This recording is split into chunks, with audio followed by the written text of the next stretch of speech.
হ্যাঁ হ্যালো, আমি রাস্তায় আছি, আসতে অ্যারাউন্ড আর আরো 7-8 ঘন্টা মানে? তুমি এখানে 1 ঘন্টার মধ্যে থাকবা, কিছু জানি না। আরে কি বলো, পাগল নাকি? 1 ঘন্টার মধ্যে কেমনে আসবো আমি? বললাম না আমি কিচ্ছু জানি না। একটা কাজ যদি তুমি ঠিক মতো করতা। অসহ্য করছিল একটা।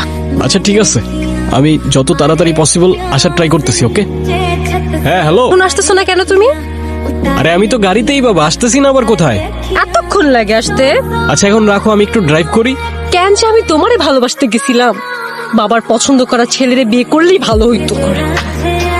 আমি আর একটা কথাও শুনতে চাই না। তুমি 15 মিনিটের মধ্যে এখানে আসবা। আর যদি আসতে না পারো, তোমার সাথে আর আমার থাকা পসিবল। কেমনে আসবো আমি 15 মিনিটে? 7 ঘন্টার রাস্তা 1 ঘন্টায় আসতে বলে? মাথায় সমস্যা নাকি? এ শালা কিসের মধ্যে পড়লাম আমি? হ্যাঁ, মানুষের একটা মিনিমাম কমন সেন্স তো থাকে। গাড়ি চালায় আসতেছি আমি, উড়ে উড়ে আসতেছি না। এর কোনো মিনিমাম কমন সেন্স নাই। লাইফটা শেষ করে দিছে আমার।